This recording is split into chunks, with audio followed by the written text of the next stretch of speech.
Hello CMA intermediate students, आप CMA intermediate के paper number 5 laws and ethics का जो पेपर है इसमें बार बार आप बैक हो जा रहे हो या आपका मार्क्स अगर अच्छा नहीं आ रहा है जिसके वजह से आपका पूरा ग्रुप रुक जा रहा है, तो मैं आपको CMA intermediate paper number 5 laws and ethics में कुछ इंपॉर्टेंट चैप्टर आपको सजेस्ट कर रहा हूं जिसको आप केयरफुली करो। पूरे सिलेबस के चक्कर में नहीं पड़ के आप इन इंपॉर्टेंट चैप्टर्स को अगर सिर्फ कर लेते हो तो आप एक अच्छा स्कोर करके अपने एग्जाम्स में आ सकते हो।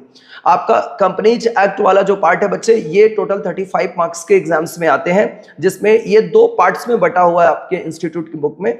तो ये पार्ट ए से जो होता है ना, ये इधर से क्वेश्चंस आपके आते हैं 14 मार्क्स के, और पार्ट बी वाला जो पार्ट है वहां से 21 मार्क्स का क्वेश्चंस आता है डायरेक्टर्स वाले टॉपिक से। तो वो बहुत इंपॉर्टेंट है। उस टॉपिक को अगर आप कर लेते हो कंपनीज एक्ट में तो टोटल आपके मार्क्स बन जाएंगे यहाँ से 35। फिर इसके बाद से आपका जो business ethics and emotional intelligence वाला पार्ट है, ये वाला पार्ट से 15 मार्क्स का क्वेश्चंस होता है। तो ये 2 टॉपिक करके आप 50 नंबर स्कोर कर ले रहे हो। और इसके साथ साथ आपका इंडियन कॉन्ट्रैक्ट एक्ट, जो कि आप फाउंडेशन लेवल से पढ़ते आ रहे हो, इंडियन कॉन्ट्रैक्ट एक्ट से भी 14 मार्क्स तक के क्वेश्चंस आपके एग्जाम्स में आ जाते हैं। इसके अलावा आप फैक्ट्रीज एक्ट कर लो और प्लस एमसीक्यू बहुत अच्छे से तैयार कर लो, क्योंकि आपने सिलेबस जब पढ़ाई किया होगा तो ऐसा तो नहीं कि सिलेबस आपने 4-5 ये सिलेक्टेड टॉपिक्स को सिर्फ पढ़ाई किया होगा, सिलेबस पूरा आपने पढ़ाई किया। तो बाद बाकी के लिए आप अपना 30 मार्क्स का एमसीक्यू तैयार कर लो, और इन सिलेक्टेड 4 चैप्टर्स को अगर आप कर लेते हो तो लॉ के पेपर में आप एग्जामिनेशन मार्क्स भी क्रैक करके आ सकते हो बिल्कुल आसानी से।